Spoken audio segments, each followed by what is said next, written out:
At ganun din kay Leila, nakatulong sa inyo yung nahimay natin at napag-usapan, yung mga nararamdaman ninyo, yung saloobin ninyo. Dahil yung proseso na yon na ginawa natin, ay actually yun ang makakatulong para kila Ate Connie, kay Ate Flora at kay Mary Ann na mas maunawaan kayo at kayo din maunawaan ninyo sila kung bakit siguro nila nagagawang manlait ng kanilang kapwa. Alam mo, minsan kung iisipin natin sa buhay, dapat nga po, pag nakakita tayo ng ating mga kapatid na kung may kapansanan man o kung may kakulangan sa kanyang pisikal na anyo, dapat pa nga the more na dapat tayong magpasalamat sa Diyos dahil tayo ay nasa magandang katayuan. Hindi ba, Mary Ann? At siguro din mas nauunawaan ninyo na oo, marahil sa paningin ninyo, sa pangunawa ninyo, sila ay mataray o nagtataray. Pero posible din po pala na yun ay depensa lamang nila bilang proteksyon din po sa kanilang sarili. Bilang panlaban din po sa mapanglait at mapanghusgang mundo na ating pong tinitirhan. Ate Connie, Ate Flora, Mary Ann, mahirap bang magbigay ng mas malawak na pangunawa? Hindi po. Sorry. Norma, patawad.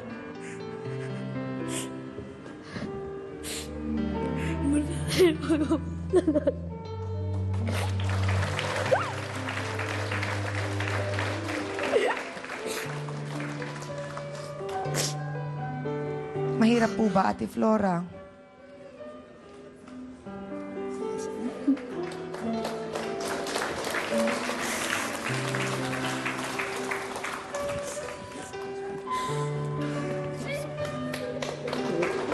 Mahalan mo naman si Laila eh.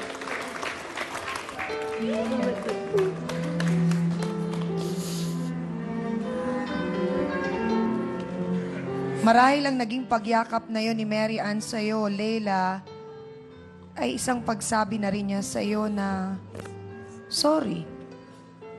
Tinatanggap mo ba yon? Opo.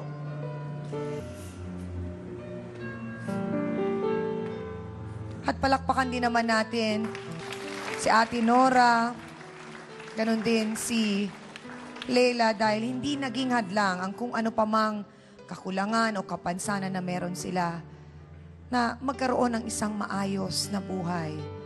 At sana nga dumami pa ang mga kagaya ni Nanay Aloyan at ganun din ni Arlene na nagbibigay suporta sa kaibigan, sa kamag-anak, sa kapatid o sa anak na alam nilang nagdaraan sa ganitong klase ng pagsubok. Ate Nora, meron pa ba kayong nais sabihin sa inyong mga friends? O yan, magbabarkada na kayo ulit. Ano po yun? Sorry ka ako. Connie Lynn. Sa inyong dalawa, sorry. O yan, Ate Connie, Ate Flora, nag-sorry pa sa inyo si Ate Norma. Biro mo. At hindi ba't napakaganda na sa pagising natin sa umaga, abay, malaking bagay na yon na magpasalamat tayo sa Diyos na nasa magandang katayuan tayo ng ating buhay. Di po ba? At sana sa pagkakaibigan nyong yon, mas tulungan pa ninyo at suportahan pa si Ate Norma. Di ba? Mas malawak pang pangunawa mula sa inyo. At Ate Norma, sana din ngayon na nauunawaan ka na nila, hindi ba? Huwag ka na rin masyadong nagtataray, ha? Baka naman ikaw, oo. Huwag ka nang mataray. At si Aling Aloya naman. Lang, Nining, sana mahalin mo si Laila at huwag mo nang laitin. Kung may manglait man, dapat ikaw ang magtanggol sa kanya. Oo, tama, Mary Ann. Alam mo kung meron mang dapat magtanggol kay Laila, ikaw yun at ang iba pa ninyong mga pinsan. Opo. Dilay, sorry. Simula ngayon, pinapangako ko, pag meron ng api sa'yo, magiging kakampi mo na ako. Yun. Salamat, Mary Ann. Layla, bibigyan mo ba ng pagkakataon na yon si Mary Ann? Ipagtanggol ka rin. Opo. Maraming salamat sa inyo at natutuwa naman kami dahil kahit paano ay nakatulong ang programang face-to-face na kayo ay maliwanagan at maayos itong naging problema ninyo. Salamat po sa inyo. Aminan na po tayo mga kapatid, anong aral na naman po ba ang ating natutunan sa ating isyu ngayon? Walang tao pong ipinanganak na perpekto sa mundo.